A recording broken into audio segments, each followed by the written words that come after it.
Hello friends, இந்த தீபாவளிக்கு இந்த மாதிரி சாஃப்டான ஒரு கேக் பண்ணலாங்க. ரொம்ப ரொம்ப சாஃப்டாக இருந்ததுங்க. நீங்கள் அளவை மட்டும் கரெக்டாக போட்டிங்க அப்படின்னா இந்த மாதிரி சாஃப்டான கேக்கு நீங்களுமே தாராளமாக பண்ணலாம். ஒரு அரை கப் ரவை இருந்தால் எல்லாருமே நம்ம வீட்டு குட்டீஸ்லேருந்து பெரியவங்க வரைக்கும் தாராளமாக சாப்பிட்லாங்க.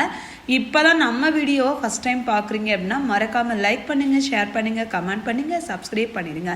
இதுக்கு நான் இந்த டம்ளர் தான் அளவு வச்சுருக்கேன். அளவு தாங்க ரொம்ப முக்கியம் கேக்குக்கு. இந்த டம்ளரில் 3/4 டம்ளர் அளவுக்கு பால் எடுத்துருக்கேங்க. இந்த பாலை நல்லா சுண்ட காய்ச்சிடலாம். காய்ச்சி பாலை ஆற வச்சிடலாம். அதுக்கு முன்னாடி நாம் அதை ஆறிக்கிட்டே இருக்கட்டும். அதுக்கப்புறம் பார்த்தீங்க அப்படின்னா கொஞ்சமாக முந்திரி, கொஞ்சம் பாதாம், இது பம்கின் சீட்ஸ் இருக்கு இல்லையா, அது அந்த பம்கின் சீட்ஸ் உங்களுக்கு அடிஷ்னல் தான். நீங்கள் இருந்தால் போட்டுக்கலாம், இல்லைன்னா வேண்டாம். அது கூடவே பார்த்தீங்கன்னா அதை கொரப்பாக அரைச்சி தனியாக எடுத்துக்கலாம். இப்போ இதுலேயே நாம் ஒரு 3/4 கப் அளவுக்கு ரவை, இல்லை அப்படின்னா அரை கப் அளவுக்கு ரவையே போதும். இதில் நாம் அரை கப்பு, அதாவது அரை கப் ரவை எடுத்தால் 1/4 கப்பு சுகர் ஆட் பண்ணிக்கலாம். நான் இன்னைக்கு 3/4 கப்பு தான் ரவை எடுத்தேன். அதனால ஒரு 1/2 கப்பு சுகர் ஆட் பண்ணிட்டேன். அது கூடவே பட்டர் இருக்கு இல்லையா, அதை காய்ச்சி எடுத்திருக்கேன். அது ஒரு 1/4 கப் அளவுக்கு தான் எடுத்திருக்கேன். இதில் நம்ம அந்த காய்ச்சின பால் எல்லாத்தையும் ஊற்றி இந்த மாதிரி நல்லா அரைச்சிக்கிடுங்க. நீங்கள் அரைக்கிறதுலேயும் பார்த்தீங்க அப்படின்னா ஒரு 5 நிமிஷம் நல்லா போட்டு அரைங்க, இல்லை அப்படின்னா 10 நிமிஷம் கூட அரைச்சிக்கோங்க, நல்லா இருக்குங்க. இந்த மாதிரி நம்ம நல்லா அரைக்கையில் தான் நம்மளுக்கு இந்த சாஃப்டாக இந்த கேக் கிடைக்கும். இப்போ நல்லா அரைச்சாச்சு. இதை ஒரு 1/2 hour நான் நல்லா ஊற வச்சுட்டேன். துணி ஈர துணி போட்டு தான் ஊற வச்சேன். பாருங்கள், மாவு எவ்வளோ சூப்பராக வந்திருக்குன்னு. அவ்வளவு சாஃப்டாக இருக்கும். இந்த மாவு நல்லா சூப்பராக இருந்தது.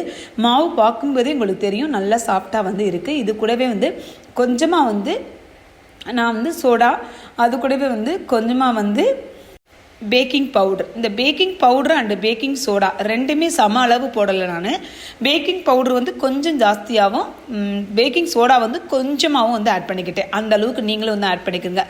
அதுக்கப்புறம் பார்த்தீங்க அப்படின்னா ஒரு சிட்டிக்கு அளவு உப்பு, ரொம்ப நம்ம போடக்கூடாதுங்க உப்பு. ஏன்னா உப்பு உங்களுக்கு ரெண்டுலேயுமே நம்மளுக்கு ஆல்ரெடி இருக்கும். அதனால் உப்பு கம்மியான அளவில் போட்டுக்குங்க. நீங்கள் சாப்பிட்டு பார்த்துட்டு கூட உங்களுக்கு உப்பு போதுமானு பார்த்துக்குங்க. இப்போ நாம் ட்ரே எடுத்துட்டு அதில் இந்த பாருங்கள், மாவு ஊற்றும் போதே உங்களுக்கு தெரியும் எவ்வளோ சூப்பராக ஊற்றிருக்கோம் அப்படின்னு. மாவு ஊற்றும் போதே நம்மளுக்கு நல்ல சாஃப்டாக இருக்கும். இந்த மாதிரி திக்காக இருந்தால் தான் நம்மளுக்கு இந்த கேக் நல்லா சாஃப்டாக வரும். இப்போ நாம் மேலே பார்த்தீங்க அப்படின்னா நம்ம அந்த அரைச்சி வச்சல நட்ஸு அதை மேலே அப்படியே தூவிடலாங்க.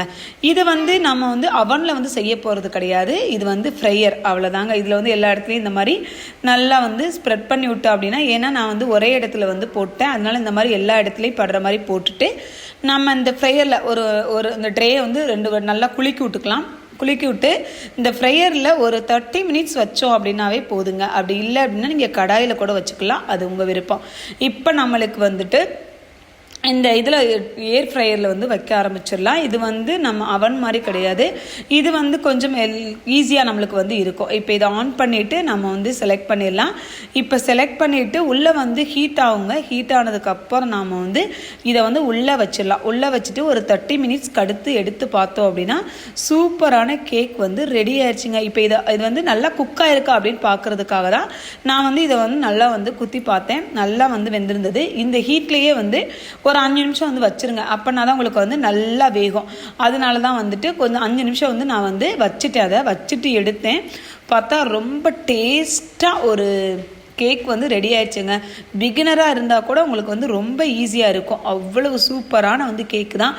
நீங்கள் இந்த அளவுகளை மட்டும் கரெக்டாக போட்டிங்க அப்படின்னா உங்களுக்கு நீங்களுமே தாராளமாக கேக் பண்ணலாம்.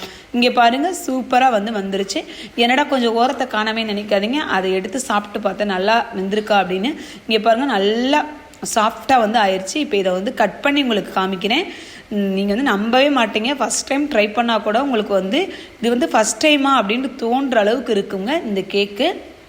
இப்போ தான் நம்ம வீடியோ ஃபஸ்ட் டைம் பார்க்குறீங்க அப்படின்னா மறக்காமல் லைக் பண்ணுங்கள், ஷேர் பண்ணுங்கள், கமெண்ட் பண்ணுங்கள், சப்ஸ்கிரைப் பண்ணிடுங்க. பாருங்கள், சூப்பரான கேக்கு வீட்டிலே ரெடி பண்ணிடலாம். நம்ம குழந்தைங்களுக்கு இந்த கேக்கு தான் ரொம்ப பிடிக்கும். ஓகே ஃப்ரெண்ட்ஸ், இதே மாதிரி இன்னொரு வீடியோ நாளைக்கு பார்க்கலாம். இதே மாதிரி நீங்களும் உங்கள் வீட்டில் கேக் செஞ்சு இந்த தீபாவளிக்கு அசத்துங்க. ஓகே, இதே மாதிரி நம்ம நாளைக்கு மீட் பண்ணலாம். ஓகே, பாய்.